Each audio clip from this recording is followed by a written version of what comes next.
सबसे ताकतवर खुफिया agency. Number 7, GRU main intelligence agency Russia.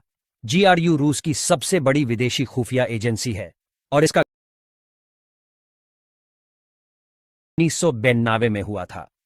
GRU का हेडक्वार्टर मॉस्को में है। यह खुफिया से जुड़े मामलों के अलावा FSB बॉर्डर से जुड़े मामलों पर भी गहरी नजर रखती है। Number 6, ISI inter services intelligence Pakistan. Pakistan की सबसे महत्वपूर्ण खुफिया एजेंसी ISI 1948 में अस्तित्व में आई, जिसका हेडक्वार्टर इस्लामाबाद में है। देश की सुरक्षा के नाम पर ISI पर आए दिन आतंकवाद को बढ़ावा देने के आरोप लगते हैं। कई आतंकी हमलों में उसका हाथ माना जाता है। Number 5, MSS ministry of state security.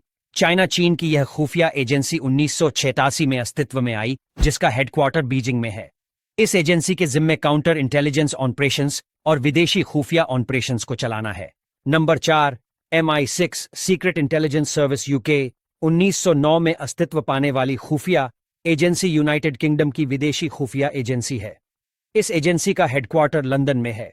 Defence, सरकार के साथ जानकारी साझा करने जैसे काम करती है। MI6 ज्वाइंट इंटेलिजेंस देश की संस्थाओं पर नजर रखने का काम भी MI6 के जिम्मे है। Number 3, raw research and analysis wing Bharat. 1962 के युद्ध के बाद बनी खुफिया एजेंसी रॉ वास्तव में 1968 में अस्तित्व में आई। इसका हेडक्वार्टर नई दिल्ली में है।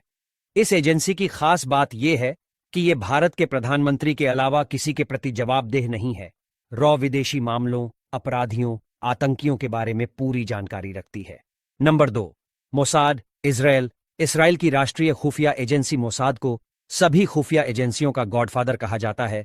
इजराइल की राष्ट्रीय खुफिया एजेंसी मोसाद 1939 में अस्तित्व में आई। इस एजेंसी का हेडक्वार्टर इजराइल के तेल अवीव में है। मोसाद की प्रमुख जिम्मेदारी खुफिया तरीके से देश की रक्षा करना और आतंकवाद के खिलाफ कार्य करना है, जिसमें यहूदियों को उन राष्ट्रों से इसराइल लाना भी शामिल है। Number 1, CIA central intelligence agency USA। 18 सितंबर 1943 में बनाई गई, ये एजेंसी अमेरिका की प्रमुख खुफिया एजेंसी है। इसका हेडक्वार्टर वर्जीनिया में है। CIA 4 हिस्सों में बंटी हुई है। वॉशिंगटन के पास वर्जीनिया में इसका मुख्यालय है। साइबर क्राइम, आतंकवाद रोकने समेत CIA देश की सुरक्षा के लिए काम करती है।